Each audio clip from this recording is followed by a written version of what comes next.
কামারুজ্জামানের ফাঁসি কার্যকরের সব প্রস্তুতি সম্পন্ন। বিকেলে শেষবারের মতো সাক্ষাৎ করলেন পরিবারের সদস্যরা। অতি দ্রুত কার্যকরের কথা বললেন স্বরাষ্ট্র প্রতিমন্ত্রী। সব সময়গুলো তাকে দেওয়া হয়েছে, কোনো বাধা নেই, কোনো চাপ নেই এবং রায় অনুযায়ী দণ্ডাদেশ হবে, অতি দ্রুতই হবে। সব যুদ্ধাপরাধীকে ফাঁসিতে ঝুলিয়ে দেশকে কলঙ্ক মুক্ত করার দাবি গণজাগরণ মঞ্চের।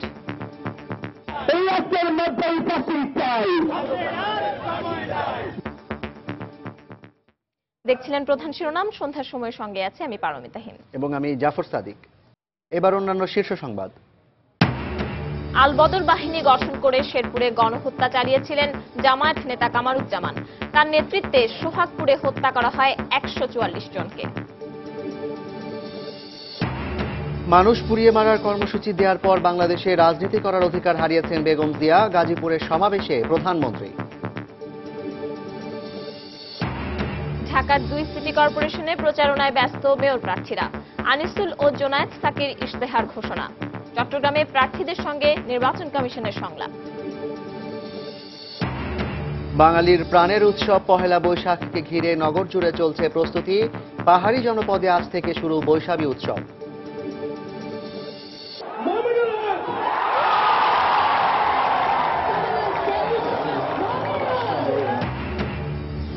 এবং রাজধানীতে মাশরাফি বাহিনীকে জমকালো সংবর্ধনা। দেশসেরা ব্যান্ড দলের পাশাপাশি দেশীয় সংস্কৃতির নানা পরিবেশনা।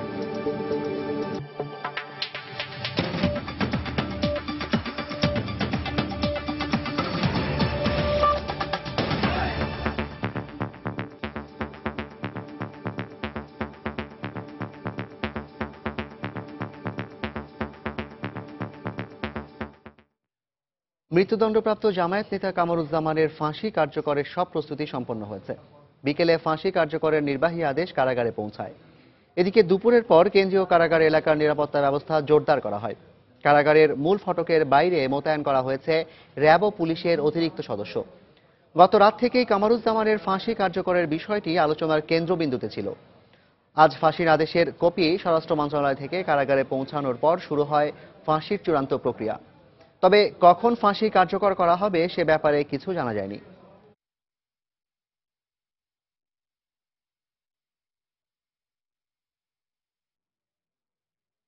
এদিকে মানবতা বিরোধী অপরাধে ফাঁসির দণ্ডপ্রাপ্ত কামারুজ্জামানের সঙ্গে ঢাকা কেন্দ্রীয় কারাগারে শেষ দেখা করেছেন তার পরিবারের সদস্যরা। বিকেল 4টার পর একটি মাইক্রোবাস ও একটি জিপে করে তারা কারা ফটকে পৌঁছান। কামারুজ্জামানের স্ত্রী, ভাই, বড় ছেলে, মেঝো ছেলে, মেয়ে, বোন সহ পরিবারের 24 সদস্য ছিলেন। গাড়ি কারা ফটকে পৌঁছানোর পর আইন শৃঙ্খলা রক্ষা বাহিনীর সদস্য ও গণমাধ্যম কর্মীদের উপচে পড়া ভিড় ঠেলে তাদের কারাগারে ঢুকতে দেখা যায়। কারাবিধি অনুযায়ী পরিবারের সদস্যরা কামারুজ্জামানের সঙ্গে 1 ঘণ্টা কথা বলার সুযোগ পান।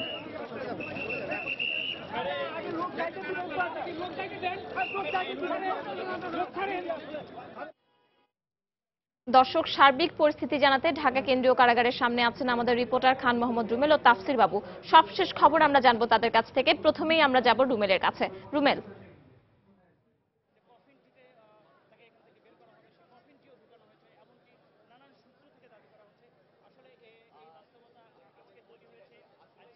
পারমিতা, আপনাকে যে তথ্যটা আমি প্রথমেই জানাতে চাই যে এখন থেকে 10 মিনিট আগে IG prison brigadier general Syed Iftekhar Uddin তিনি ভিতরে প্রবেশ করেছেন এবং এর পরপর আমি যেটি দেখেছিলাম যে আরও 2টি গাড়িতে করে 2 জন কর্মকর্তা এখানে এসেছেন।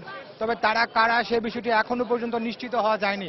তবে এখানে আপনাকে একটু জানিয়ে রাখি যে কোনো ফাঁসির আসামির দণ্ড যখন কার্যকর করা হয় সেখানে কিন্তু আইজি প্রিজন উপস্থিত থাকেন, এডিশনাল আইজি প্রিজন উপস্থিত থাকেন এবং জিএমপি কমিশনার নিজে অথবা ডিএমপি কমিশনারের প্রতিনিধি উপস্থিত থাকেন এবং জেলা প্রশাসক নিজে কিংবা জেলা প্রশাসকের প্রতিনিধি উপস্থিত থাকেন, একজন নির্বাহী ম্যাজিস্ট্রেট থাকেন, সিভিল সার্জন থাকেন এবং একজন মসজিদের ইমাম সেখানে উপস্থিত থাকেন।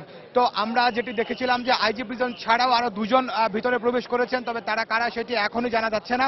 আর একটা বিষয় এখানে একটু জানিয়ে রাখি যে এখন থেকে আরো 20-25 মিনিট আগে আমরা যেটি দেখেছিলাম যে পুলিশের লালবাগ বিভাগের উপকমিশনার মফিজউদ্দিন আহমেদ তিনি ভিতরে প্রবেশ করেছিলেন। তো যদিও তিনি ভিতর থেকে এই মুহূর্তে বের হয়ে এসেছেন, তবে আমরা যেটি ধারণা করছি হয়তো হয়তো ডিএমপি কমিশনারের প্রতিনিধি হিসেবে তিনি যখন ফাঁসিটি কার্যকর করা হবে তখন পুলিশের পক্ষ থেকে তিনি উপস্থিত থাকবেন। আর এখানে একটু জানিয়ে রাখি যে এই কারাগারের কর্তৃপক্ষের একটি সূত্র আমাদেরকে জানিয়েছে যে আজ রাত 10:30 কামারুজ্জামানের ফাঁসির দণ্ডটি কার্যকর করার সম্ভাবনা রয়েছে। আর এই মুহূর্তে কেন্দ্রীয় কারাগারের যে অবস্থা, আমার পিছনের চিত্র দেখে হয়তো আপনি কিছুটা ধারণা পাচ্ছেন যে কারাগার কর্তৃপক্ষ কিন্তু কামারুজ্জামানের বিরুদ্ধে যে দণ্ডটি রয়েছে সেই দণ্ড কার্যকরে সব রকম প্রস্তুতি শেষ করে ফেলেছে।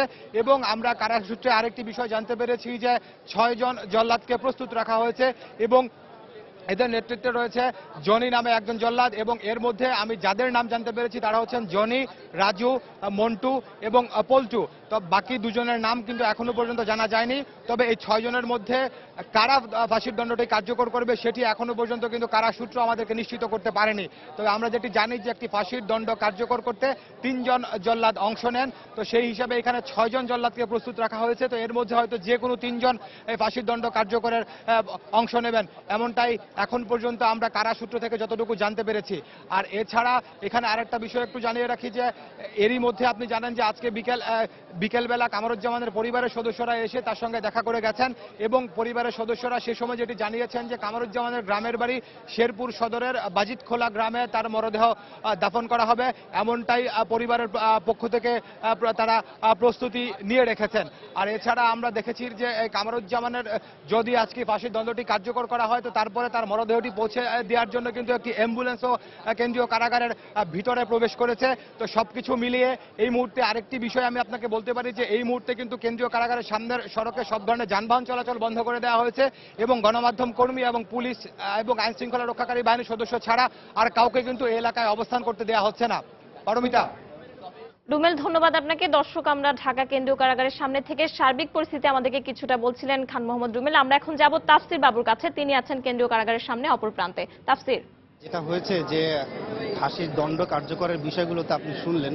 তো আসলে যেটা হয়েছে যে সোমবার থেকে এখনো পর্যন্ত এই এলাকায় যারা রয়েছেন তারা আসলে নিরাপত্তার ব্যাপারগুলো যদি দেখে থাকেন তাহলে আজকে নিরাপত্তার যে পরিস্থিতি সেটি কিন্তু একেবারে আকাশ পাতাল পরিবর্তন। কারণ প্রচুর পরিমাণে পুলিশ, র্যাব সদস্যরা এখানে মোতায়েন রয়েছেন। আমরা যেটুকু জানতে পারছি যে শুধু পুলিশ সদস্যই এখানে মোতায়েন করা হয়েছে 14 প্লাটুন এবং 1.5 ঘন্টা আগে থেকে তাদের বলা যায় যে মুভমেন্টগুলো অনেক বেশি চোখে পড়ছিল।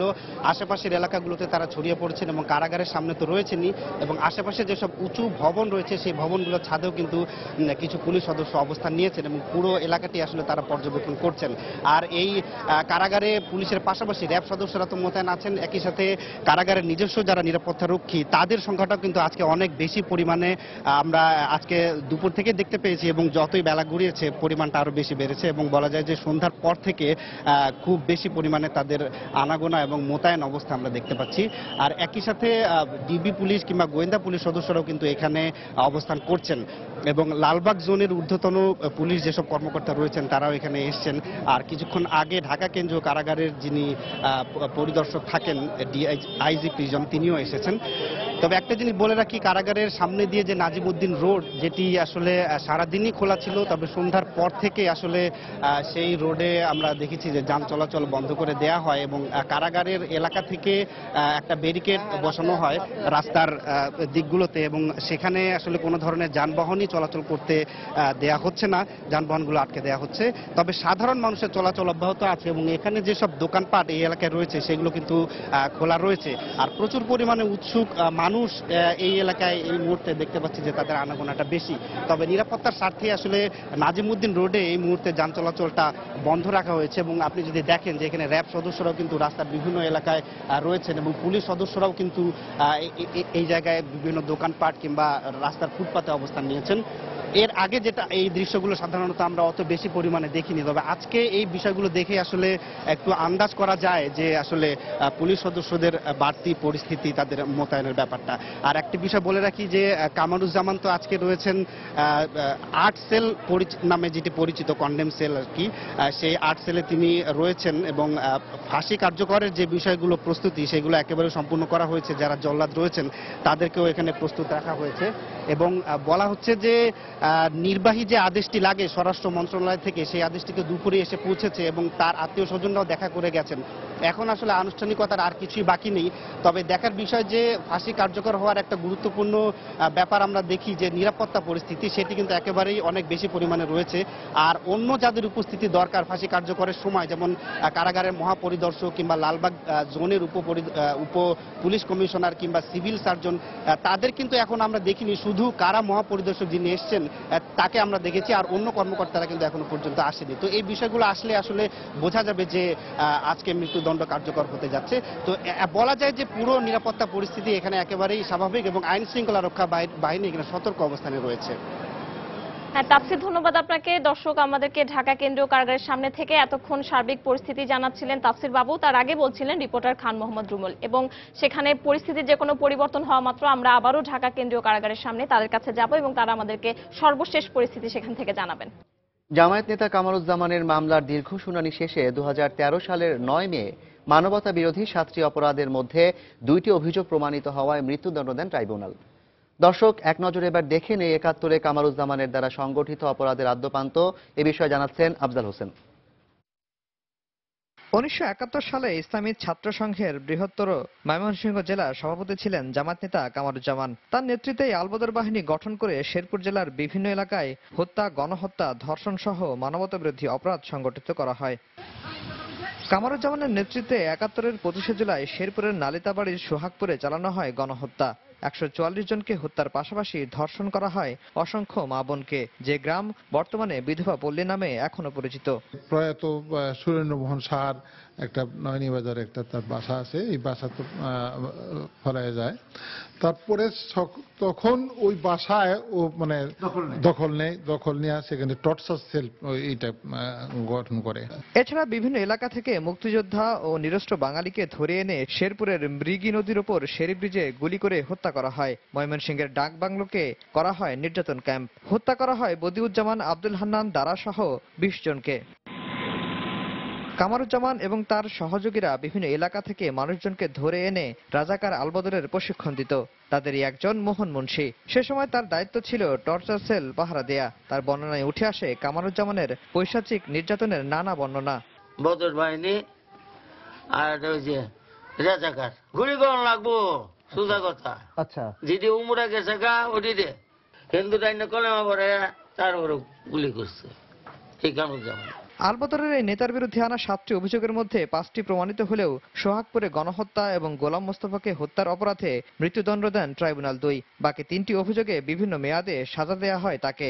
গত বছরের 3রা নভেম্বর কামারুজ্জামানের মৃত্যুদণ্ড বহাল রাখেন আপিল বিভাগ, যা পূর্ণাঙ্গ আকারে প্রকাশিত হলে 19শে ফেব্রুয়ারি কামারুজ্জামানের মৃত্যু পরোয়ানা জারি করেন ট্রাইব্যুনাল 2। আফজাল হোসেন, সময় সংবাদ, ঢাকা। সন্ধ্যার সময় আরো থাকছে। বেনাপোল সীমান্তে বিএসএফ এর গুলিতে বাংলাদেশি 2 গরু ব্যবসায়ী নিহত। প্রতিবাদ জানিয়ে বিজিবির চিঠি।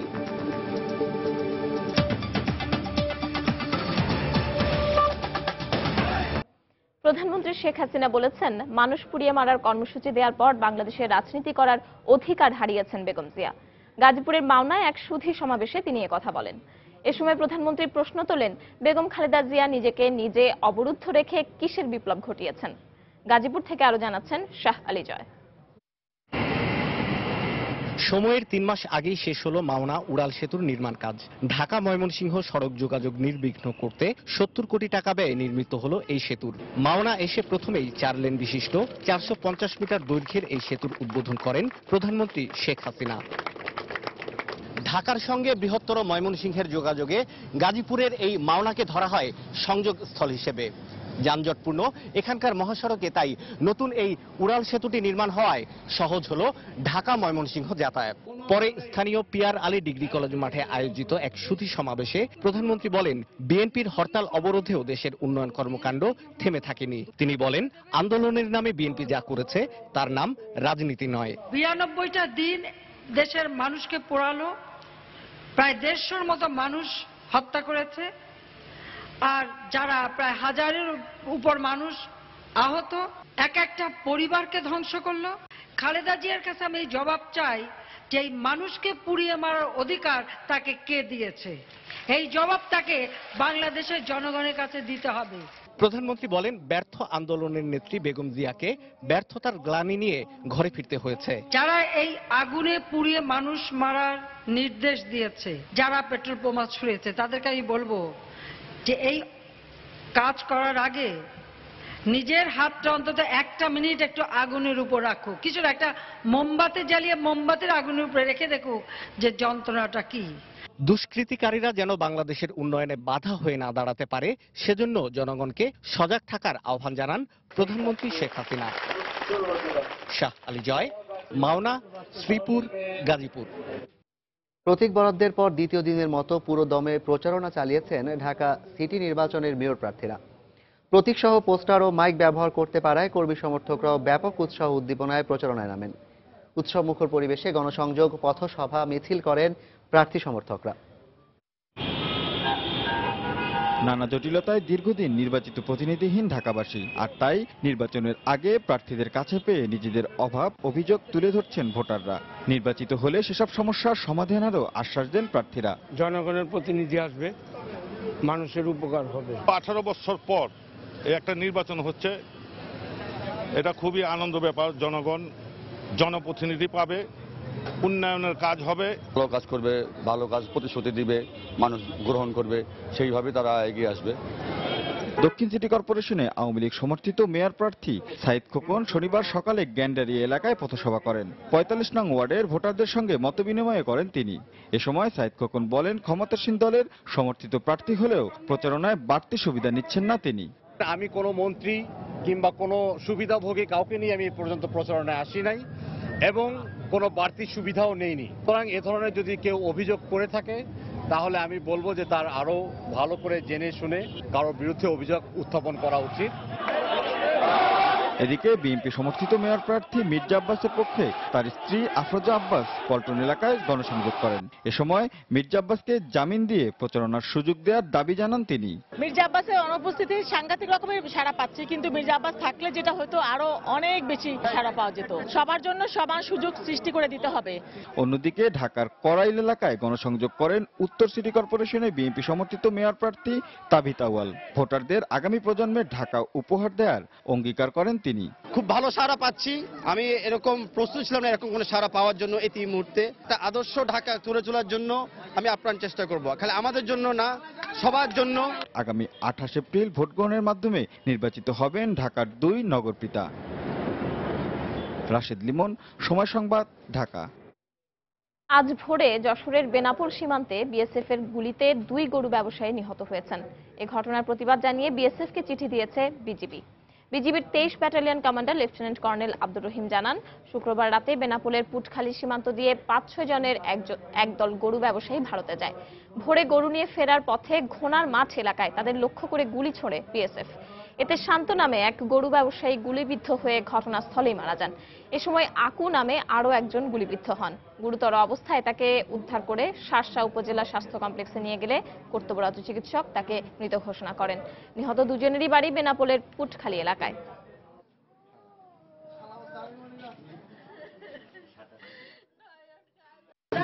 ধরে মারধর করছে আর গুলি করছে। গুলি করার পরে তার লাশ সীমান্তে ফেলে দিয়ে যায়।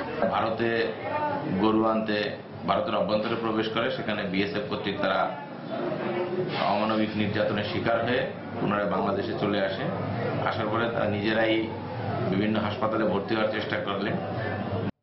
দর্শক, কামরুজ্জামানের ফাঁসি কার্যকরের প্রস্তুতির সব শেষ খবর জানতে আমরা আবারও চলে যাচ্ছি ঢাকা কেন্দ্রীয় কারাগারে। সেখানে আছেন আমাদের রিপোর্টার খান মোহাম্মদ রুমেল এবং তাফসির বাবু। প্রথমে যাচ্ছি রুমেলের কাছে। রুমেল, কি অবস্থা এখন? এই মুহূর্তে যে অবস্থা আমি আপনাকে এর আগে যেটি জানিয়েছিলাম যে আইজি প্রিজন তিনি ভিতরে প্রবেশ করেছেন, তো এরপরে কিছুক্ষণ পরে আমরা দেখেছিলাম যে ডিআইজি প্রিজন গোলাম হায়দার তিনিও ভিতরে প্রবেশ করেছেন। আর এই মুহূর্তে সেই আগের মতোই যে অবস্থা, সেই নিরাপত্তা কিন্তু অত্যন্ত জোরদার করা হয়েছে। এবং এখন যেটি দেখছি যে এই অর্থাৎ কারা ফটকের যে সামনের এলাকা সেটি সম্পূর্ণ খালি করা দেওয়া হয়েছে। কারণ আমরা সন্ধ্যা থেকে দেখছিলাম যে এখানে প্রচুর উৎসুক মানুষজন এখানে অবস্থান করছিলেন, তো এখন মানুষজনকে সব সরিয়ে দেওয়া হয়েছে। শুধুমাত্র শুধুমাত্র গণমাধ্যম কর্মী এবং আইন শৃঙ্খলা রক্ষাকারী বাহিনীর সদস্যরাই এখানে অবস্থান করছেন। আর এছাড়া আরেকটা বিষয় আমরা এখানে কথা বলে জেনেছি যে আজকে রাত 10:30 ফাঁসিটি কার্যকরের সম্ভাবনা রয়েছে এবং সে অনুযায়ী কারা কর্তৃপক্ষ সব ধরনের প্রস্তুতি সম্পন্ন করেছে, এটি কিন্তু কারা কর্তৃপক্ষের কাছ থেকে আমরা জেনেছি। আর এছাড়া আপনাকে আমি এর আগেও জানিয়েছিলাম যে 6 জন জল্লাদকে প্রস্তুত করে রাখা হয়েছে। তো এখন পর্যন্ত আমার কাছে সবশেষ যে খবর রয়েছে যে জল্লাদ রাজুর মাধ্যমে এই ফাঁসিটি আজকে কার্যকর করা হতে পারে। কারাগারের একটি সূত্রের কাছ থেকে কিছুক্ষণ আগে এই বিষয়টি আমি নিশ্চিত হয়েছি। আর এখানে আরেকটা বিষয় আপনাকে আমি আগেই জানিয়েছিলাম যে কামরুজ্জামানকে যদি আজকে মৃত্যুদণ্ড দেওয়া হয় তাহলে মৃত্যুদণ্ডের পরে কামরুজ্জামানের মরদেহ তার যে গ্রামের বাড়ি শেরপুরের সদরের বাজিতখোলা গ্রামে সেখানে দাফন করা হবে। এবং আমরা যেটি জেনেছি কিছুক্ষণ আগে যে স্থানীয় প্রশাসনকে এরই মধ্যে নির্দেশ দেওয়া হয়েছে যেন কামরুজ্জামানের জন্য কবর খুঁড়ে রাখা হয়, যাতে এখান থেকে মরদেহটি নিয়ে যাওয়ার পরে দ্রুতই তার দাফন কাফন সম্পন্ন করা সম্ভব হয়। এই হচ্ছে সর্বশেষ খবর। আর আপনাকে আমি একটু কামরুজ্জামান সম্বন্ধে যদি একটু বলতে চাই যে কামরুজ্জামান 1970 সালে ছিলেন বৃহত্তর ময়মনসিংহ জেলার ইসলামী ছাত্র সংঘের সভাপতি। তো পরবর্তীতে 1971-এর পরে স্বাধীনতার পরে কিন্তু তিনি ইসলামী ছাত্র শিবিরের সভাপতি হয়েছিলেন এবং সবশেষ তিনি জামায়াত ইসলামীর সহকারী সেক্রেটারি জেনারেল ছিলেন। তো কেন্দ্রীয় কারাগার থেকে আমার কাছে এখন পর্যন্ত এই ছিল সর্বশেষ খবর। জাফর।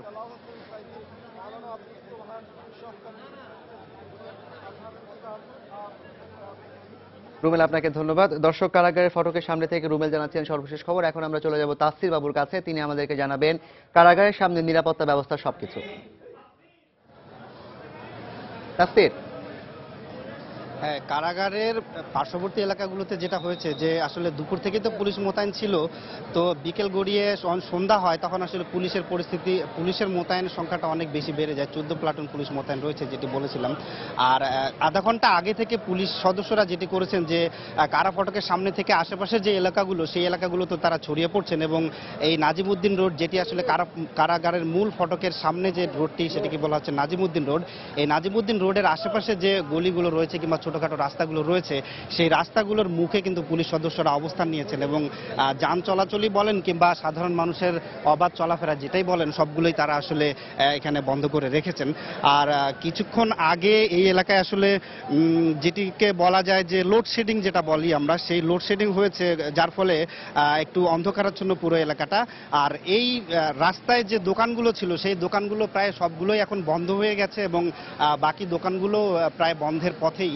এবং দোকানিরা যেটি জানাচ্ছেন যে আসলে তাদেরকে বলা হয়েছে যে বন্ধ করে দিলে ভালো হয় এবং সেক্ষেত্রে তারা আসলে আইন শৃঙ্খলা রক্ষার জন্য তারাও সহযোগিতা করছেন এবং দোকানপাটগুলো বন্ধই রয়েছেন। আপনারা হয়তো দেখতে পাচ্ছেন যে পুলিশ সদস্যরা গলির মুখগুলোতে অবস্থান নিয়েছেন এবং সাধারণ মানুষের চলাচলটা অনেকটাই নিয়ন্ত্রণ করছেন, কারণ ক্ষণে ক্ষণে আসলে কারা ফটকের সামনে সাধারণ মানুষের আনাগোনা এত বেশি বেড়ে যাচ্ছিল যে কে সাধারণ মানুষ, কে মিডিয়া কর্মী কিংবা কে অন্য কিছু, এগুলো আসলে ঠাহর করা অনেকটাই মুশকিল হয়ে পড়ছিল। তো যার ফলে আসলে এই বাড়তি নিরাপত্তা ব্যবস্থাটা নেওয়া হলো। আর কারাগারের আশেপাশে যে উঁচু ভবনগুলো রয়েছে সেগুলো যেমনটি বলেছিলাম যে এই ভবনগুলোর ছাদে কিন্তু পুলিশ সদস্যরা অবস্থান নিয়েছেন এবং সেখান থেকে তারা আসলে রাস্তার পরিস্থিতি কিংবা কারাগারের আশেপাশের পরিস্থিতিগুলো মোতায়েন করছেন, দেখভাল করছেন। এবং এই রাস্তায় যে প্রবেশের যে জায়গাগুলো রয়েছে সেগুলোতে কিন্তু ব্যারিকেড দিয়ে যান চলাচল একেবারেই বন্ধ করে রাখা হয়েছে। তো আসলে কারা ফটকের সামনে এরকমই পরিস্থিতি, পুলিশ সদস্যরা মোতায়েন রয়েছেন, র্যাব সদস্যরা মোতায়েন রয়েছেন, ডিবি পুলিশ সদস্যদেরকেও আমরা দেখতে পাচ্ছি। তো সব মিলিয়ে বলা যায় যে এখানকার পরিস্থিতি, এই এলাকার পরিস্থিতি একেবারে স্বাভাবিক। আইন শৃঙ্খলা বাহিনীর সতর্ক অবস্থানে রয়েছে। তাফসির, আপনাকে ধন্যবাদ।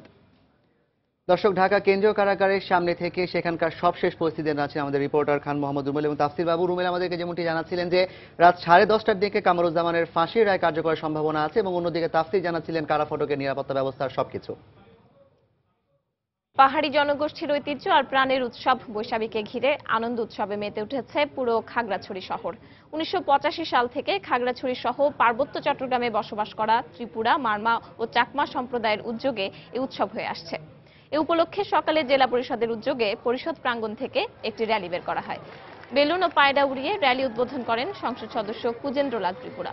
পরে বিভিন্ন পেশার মানুষের অংশগ্রহণে র্যালিটি শহরের প্রধান সড়ক ঘুরে খাগড়াছড়ি সরকারি উচ্চ বিদ্যালয় মাঠে গিয়ে শেষ হয়। বর্ণিল পোশাকে বিভিন্ন জনগোষ্ঠীর তরুণ তরুণীরা ছাড়াও নানা বয়সী হাজারো নারী পুরুষের স্বতঃস্ফূর্ত অংশগ্রহণে র্যালিটি ভিন্ন মাত্রা ধারণ করে। পরে আদিবাসী তরুণ তরুণীরা মেতে ওঠেন জলকেলিতে। রোববার নদীতে ফুল ভাসানোর মধ্য দিয়ে মূলত শুরু হবে এই উৎসবের।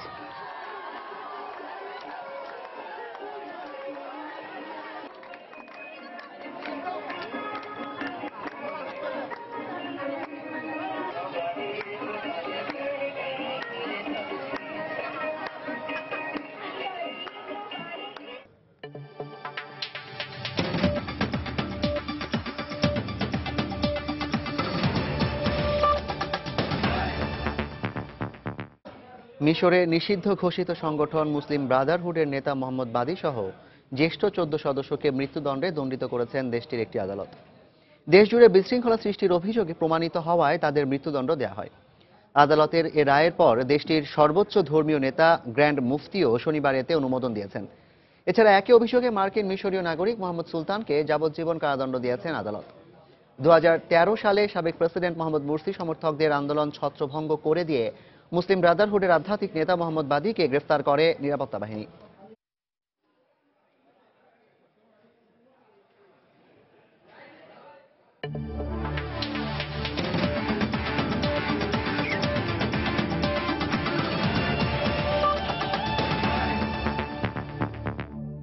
টাইগারদের সংবর্ধনার খবর। বিশ্বকাপে দারুণ পারফর্ম করা টাইগারদের সংবর্ধনা দিল বাংলাদেশ ক্রিকেট বোর্ড।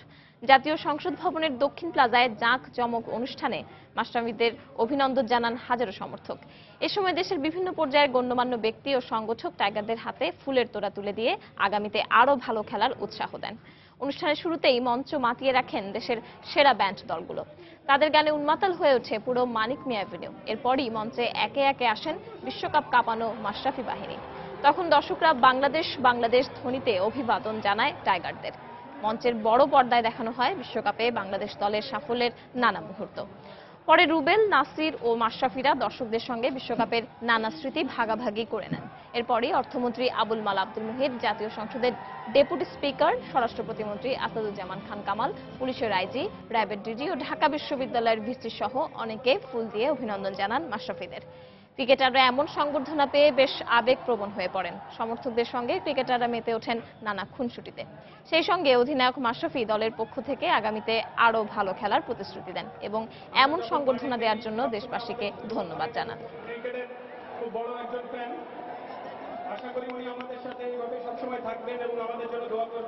সন্ধ্যার সময় এ পর্যায়ের শীর্ষ সংবাদগুলো জানিয়ে দিচ্ছি আরেকবার। কামারুজ্জামানের ফাঁসি কার্যকরের সব প্রস্তুতি সম্পন্ন। কারাগারের চারপাশের নিরাপত্তা জোরদার। কামারুজ্জামানের সাথে পরিবারের সদস্যদের শেষ সাক্ষাৎ। আলবদর বাহিনী গঠন করে শেরপুরে গণহত্যা চালিয়েছিলেন জামায়াত নেতা কামারুজ্জামান। তার নেতৃত্বে সোহাগপুরে হত্যা করা হয় 144 জনকে।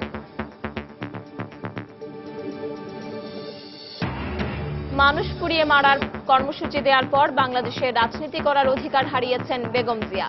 গাজীপুরের সমাবেশে প্রধানমন্ত্রী। ঢাকার 2 সিটি কর্পোরেশনে প্রচারণায় ব্যস্ত মেয়র প্রার্থীরা। আনিসুল ও জোনায়েদ সাকির ইশতেহার ঘোষণা। চট্টগ্রামে প্রার্থীদের সঙ্গে নির্বাচন কমিশনের সংলাপ।